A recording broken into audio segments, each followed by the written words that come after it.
Hello and welcome to the Vivifier. My name is Crystal Denise Garcia, and this is a podcast on sovereignty, spirituality, and love. Today, I have the honor of having Rebecca Jeffries here. Rebecca, welcome. Thank you so much, Crystal. I'm excited to chat with you. Yes, I'm so excited for you to be here. So, Rebecca, can you tell the audience and the listeners what you're up to?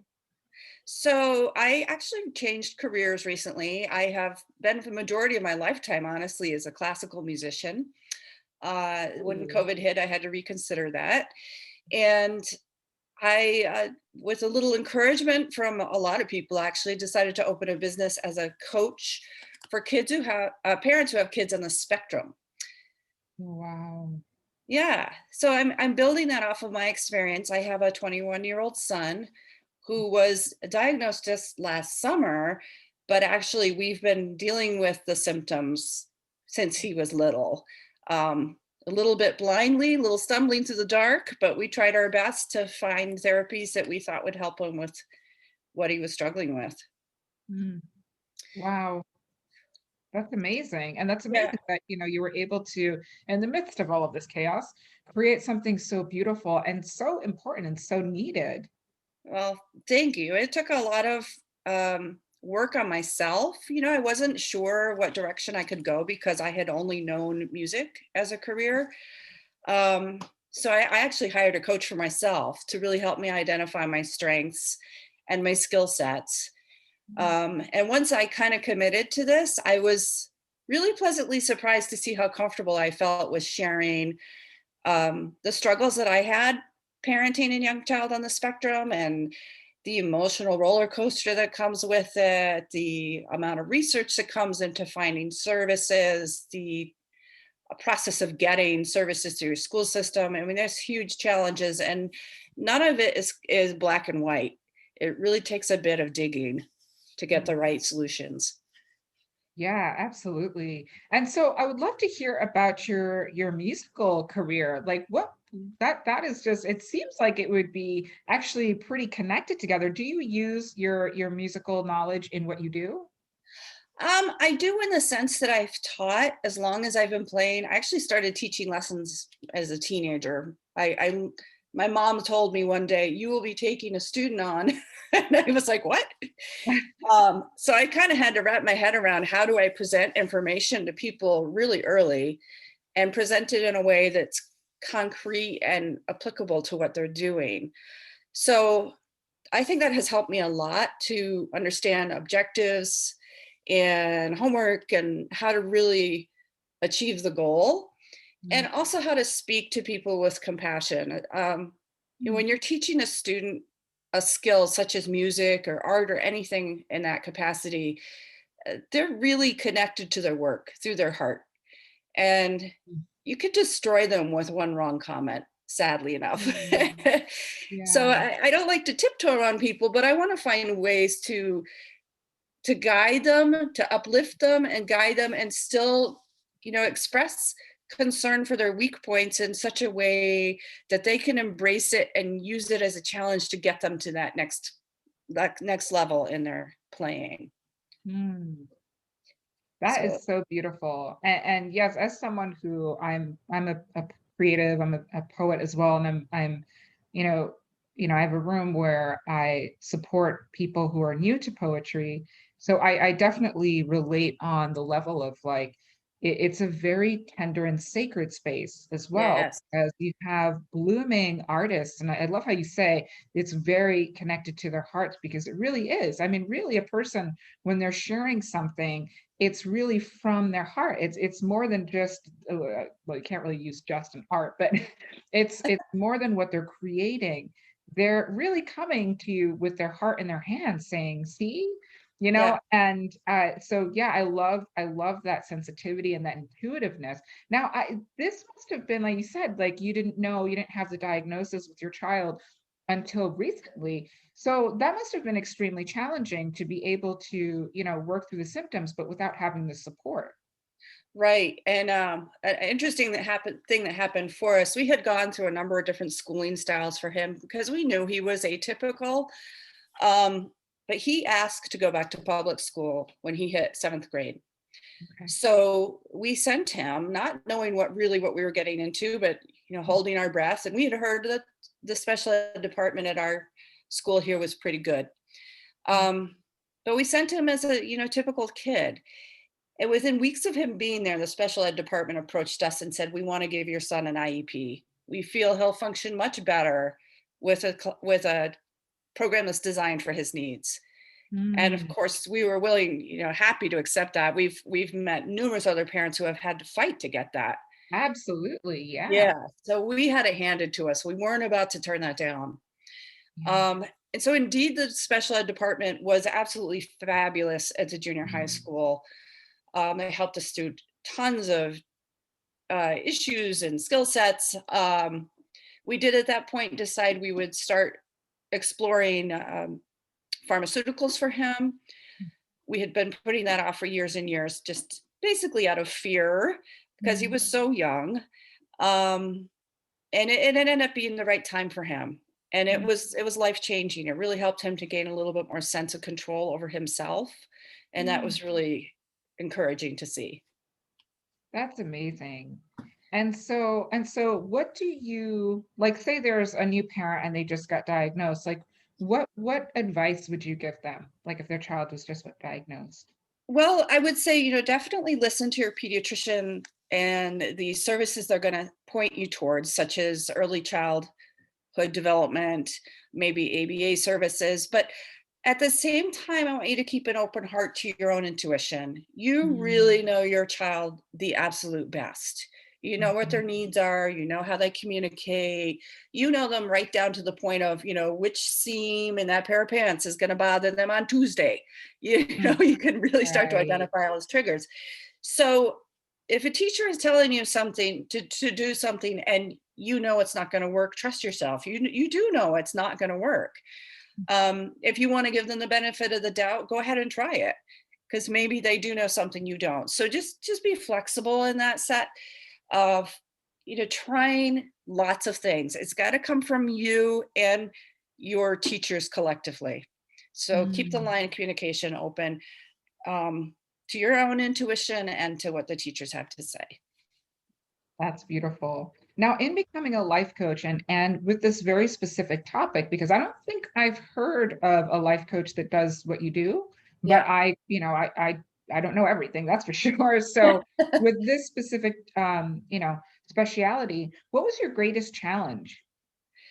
Um, I think just gaining the confidence and knowing that I had enough to share with people. Mm, Because like you said, this isn't a prepackaged coaching program. I couldn't just find it right. online and say, oh, someone's going to train me how to do this. This is really coming from my life experience and the information I've collected through 21 years. And like you said of yourself, you don't know everything, neither do I. So I've also collected a number of resources from other people, and I've got other colleagues that I really trust and believe in that I can send them to as well. If I feel like I can't really provide for them, I will send them to find help somewhere else. Mm, that is really, yeah, that's amazing. Thanks. So what's been of all of this your greatest triumphs during this process of becoming a life coach with a specialty? Um, I would say the number of healers I've met Mm, that are just uplifting this world. I think this coming year is really going to be a major change and shift positivity and to mm, help. There's going to be more people stepping up to help parents on mm, in all situations. I mean, this last year has been so crazy with trying to school at home and, especially the people with special ed kids. I mean, this mm, has completely changed the atmosphere of their home. The parents have to be the moneymaker and the teacher, right. right? And it's just it's a bit too much. I mean, I would love to see Yeah. the parents could be able to be the parents Mm, and find more specialists who can support their role as a parent and as the one bringing the love and affection and uh and support to their own child in the way that they need it in the home. mm, So I think, my challenge continues to be to help to foster that and to mm. support that because that's my end goal for most parents.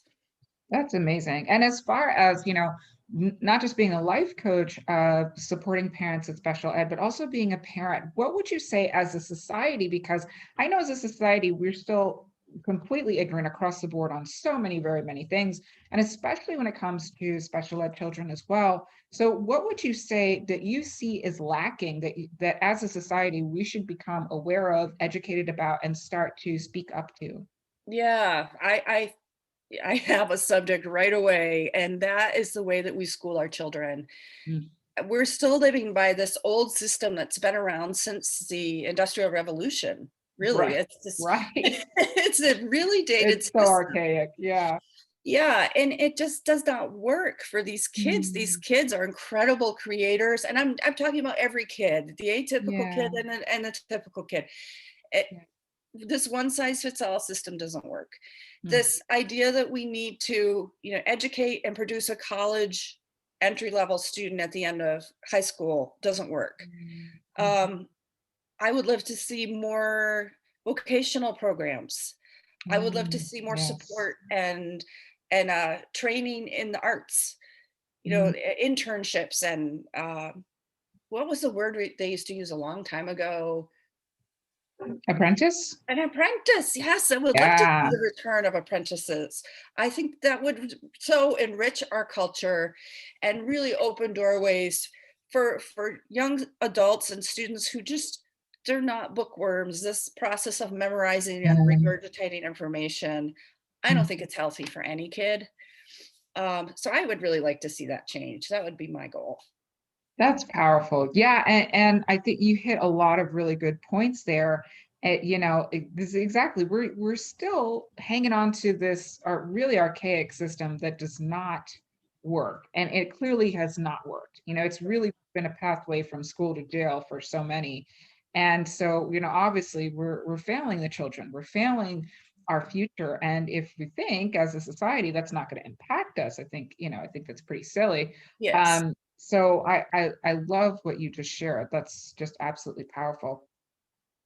Now, Thanks. as far as like, I really, really love that you are a musician and an artist. And has that helped you along in your life, like as a musician? Has which part helped me along? Being a musician, like Oh, all of the skills. yeah, for sure. Because I I know mean, it's helped you in your life coaching, but like also in the rest of your, yes. experience.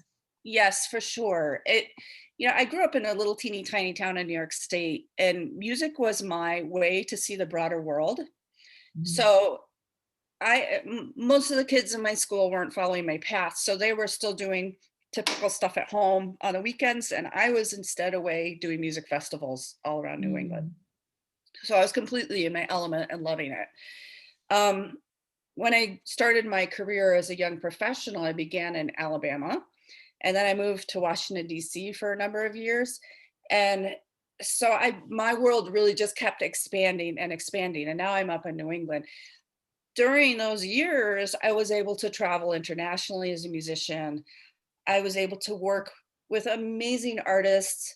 I was able to really embrace the LGBTQ community and see them as really whole wonderful creatives that I love to be around. um, I think I would say music has really broadened my ability to embrace the world as a as a whole. Take it all in and learn from it. that's amazing. That's absolutely beautiful.